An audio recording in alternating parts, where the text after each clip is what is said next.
Let's fill out the Season 20 weapons tier list. I have a live poll of this tier list linked. It's the top link in the link tree in my bio. I think the most useful application of this kind of tier list would be to get a large sample size. The way I'm going to fill this out is weapons that I enjoy using. So keep that in mind if you go fill that out. Just fill it out in a way that reflects your preference. Everyone's will look a little different, but I think it'd be cool to get everyone's opinions all together, and I will make a follow-up video about the live poll. It'll be up for 24 hours once I post the video. Starting off with the 3030 repeater, I'm going to slot that into B tier. It got nerfed pretty hard. I'm going to try to avoid comparing weapons to the former versions of themselves, so I'm going to get that caveat out of the way right now. But I put the 3030 right into B tier. The alternator with or without disruptor, I'm also going to put into B tier. Bocek is my favorite weapon in the whole game. It's my favorite thing to use. It gets first slot, S tier for me. The Kar SMG, I'm going to find the R99 right now. I'll go into B tier. SMGs are still the best close range weapons, but no GG makes them a lot worse than they used to be, and they all got a nerf with projectile speed and damage, so no longer A tier in my book. Charge rifle, very bad, goes into E tier. I don't put anything into F tier. I think you can use anything to get the job done, but the charge rifle goes into E for me. D for devotion, with or without turbocharger. It's really fun to use, but I don't find it to be all that reliable. EVA 8 in the care package, I think, is the best weapon with a digi threat. It's obviously terrible mid to long range, but up close it shreds. So I put it in S tier for the season.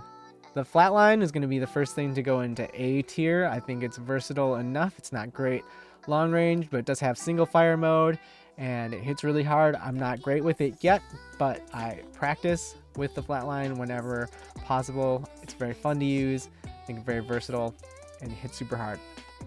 G7, I think for all the marksmen, they can go B or C tier for me. I'm going to put, I think, most of them into the B tier somewhere. It's just personal preference, which one you enjoy using, I think. I think they're all very balanced right now. The Havoc. The Havoc is my favorite floor loot weapon. I'm a bit of a Havoc crutch. If it has a turbocharger, I give it S+, but regular Havoc goes into S tier for me. It's my favorite.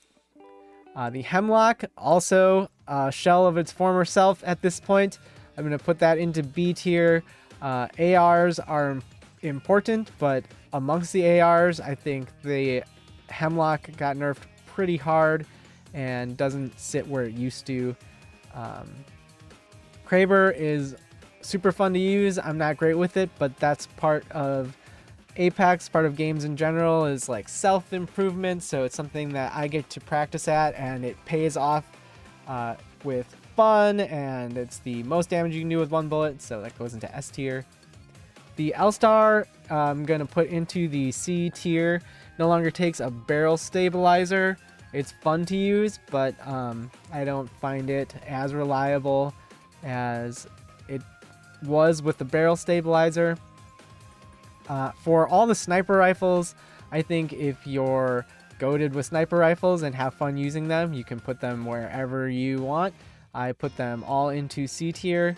I think they could deserve to be in the B tier. You can get KP with them without putting yourself in harm's way in ranked, but for me they all go into the C tier. I've been picking them up more this season, having fun with them, so I put them in C tier. I'm going to do the same thing with shotguns, only because they can take digi threats. I think they can all go into the C tier because they are better than the other weapons that can take a digi threat, except the RE45.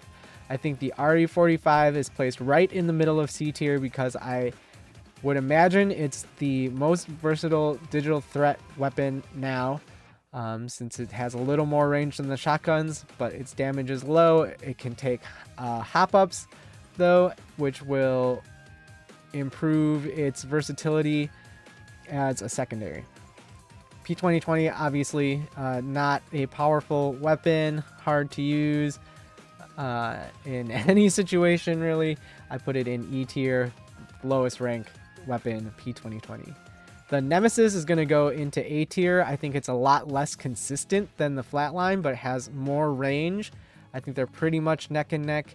But the Nemesis is just so inconsistent that I don't enjoy using it quite as much. The Prowler I'm going to put into A tier as well.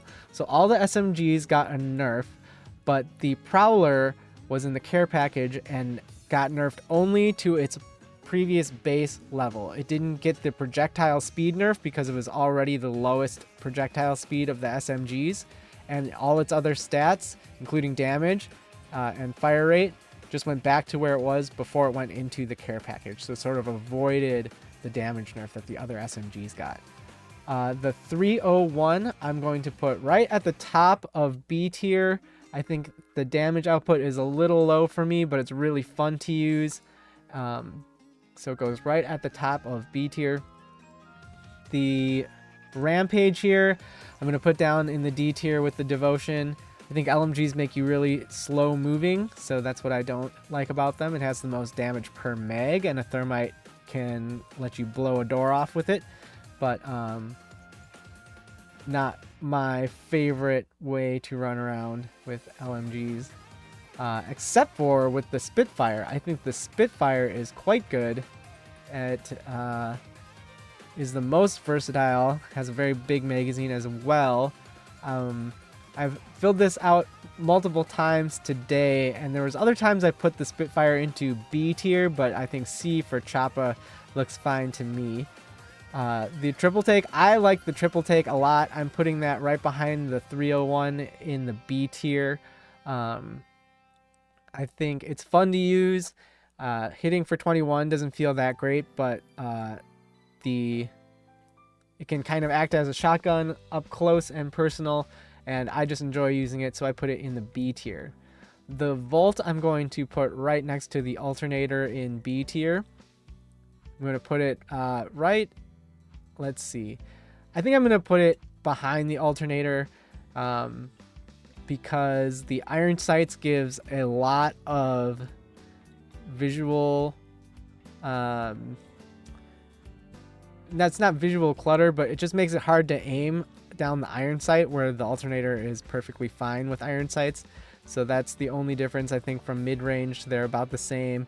Disruptor makes the Alternator a little better. And the Wingman, I am terrible with the Wingman, but it's still really fun to use, so I put that in the S tier as well. So that's the tier list. This is my personal preference. Everyone's will look a little different, so please keep that in mind when you're in the comments. My mental health is very fragile.